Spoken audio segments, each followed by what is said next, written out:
someone said that I thought it was really funny? What? Someone said this. They're like, yo, bro, you know who I didn't hear from this entire time in Ukraine and this whole conflict? Who? Feminists. Yeah, that's right. Yeah. When all them women were getting on them trains with them old niggas, right? And the men had to stay behind because you were between the ages of 18 to 65. Crickets. I hear a single feminist say, Crickets. We want to be in equal footing with the men staying at the front line. Crickets. I didn't hear a single one. Crickets. You never notice? It's always about equal rights, equal representation. Well, bitch, get on the front lines and grab a rifle. I got a train ticket to catch. I gotta cook dinner. I gotta be in the kitchen. Hey, baby, you got my apron? I got a train to catch. Come on now. You go to war. I'll just stay here with the kids. Yeah. Guys. Listen. I heard they got a home in Poland that needs some cleaning. I'm out this bitch. And look, to be fair, I'm not saying it's a bad thing that these ladies got on. Generally speaking, I understand. If you speak to a lot of soldiers who actually do combat roles, not support roles, because I'm of the mindset that women can be in the military, it's not an issue. Well, when it comes to combat roles, okay, a lot of dudes, and you're not going to like this opinion, you don't like hearing it from me, I'm just telling you the truth. I ask most dudes who do actual combat roles on deployments, they're saying having females there is generally not a good thing. It's not a good thing. And you guys don't understand this. If you guys don't understand this. Seconds. Hold on. I just want to separate the two things, okay? Because combat roles are very different than support roles. In the military, when you jump in, there's a bunch of things. People who are technicians, people who work on vehicles, people who work as supports. You got cooks, you got medics, you got everything, okay? When you work in a support role, the odds of you seeing combat are like almost zero, okay? That's why I always cringe when people are like, thank you for your service. Like, nigga, find out what job they did because they might not have done shit, all right? People come up to me sometimes and say, thank you for your service. I'm like, I didn't do nothing. You didn't get I didn't do nothing. No, thank you for your service. Thank you for your tax dollars, stupid. It's not the same job, okay? I know this because listen, I respect it, okay? When I talk to people who did actual combat roles, when I'm talking to niggas who done like special forces, they understand there's levels to it, okay? In that same token, when you're in a frontline role, it's a liability, okay? That whole like gender representation, it's a liability. It's not reasonable. It's not feasible, okay? So I'm fine with them putting them on the trains, but I think it's also important for ladies to recognize that young men are being put to the front lines to save these territories and to protect these places and to put their lives on the line. And doesn't this get highlighted enough? I don't hear people saying that looks like toxic masculinity.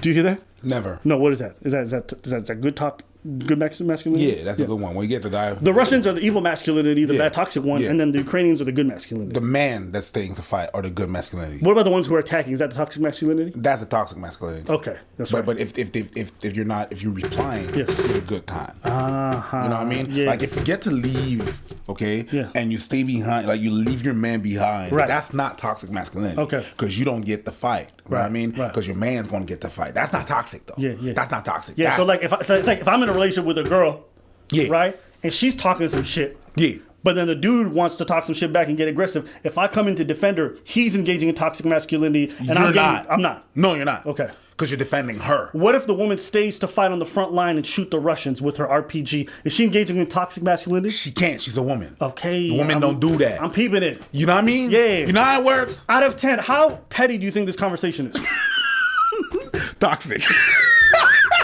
Yeah, right? This is a petty one, right? This is a petty one. Yeah. You got a bunch of like white dudes dying on the front lines of Ukraine, and we're like, let's take a sting at fucking feminism. Petty.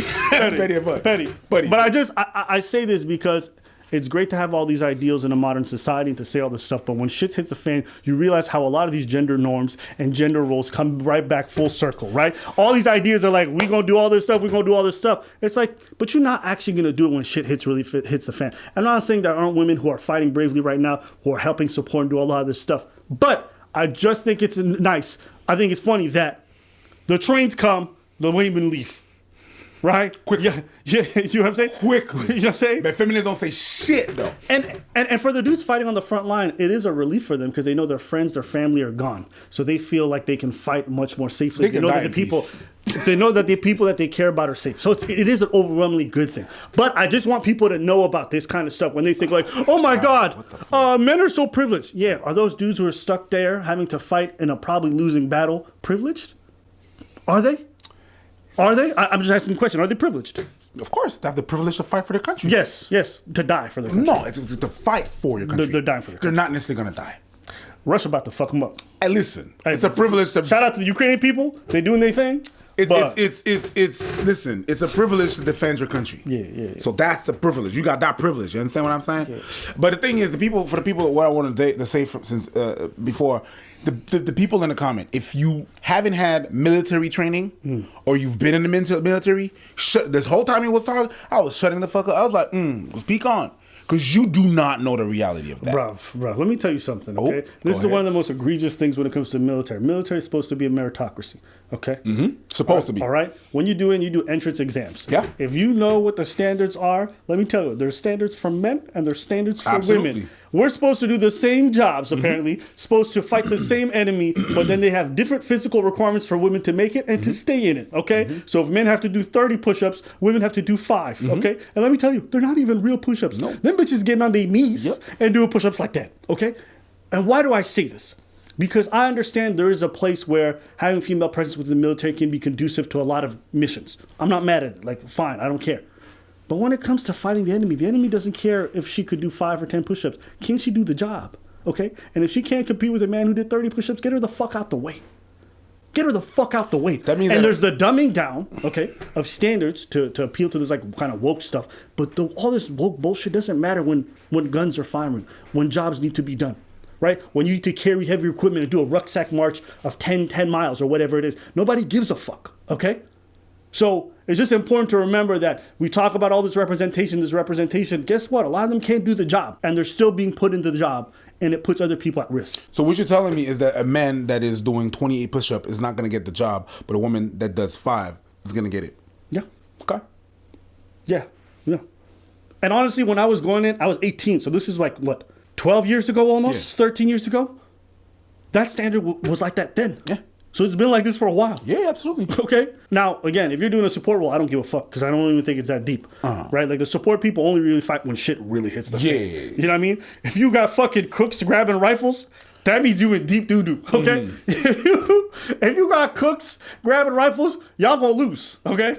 All right, motherfucker be handling a spatula, shoots his rifle once a year if he's lucky. If you think he gonna hit anything, you are bugging. If the cook grabs a rifle, you're officially in Independence Day. You're getting fucked. If your cook is grabbing a rifle, bitch, you're cooked. Okay, you guys are done for. You about to be turned into meat stew. So, I just want you guys to get that perspective. But anyways, I wanted to just be a little bit petty right now with this whole topic. I'm just saying because I've been hearing feminists just they didn't even talk about the military. The military have to be more inclusive and all this stuff.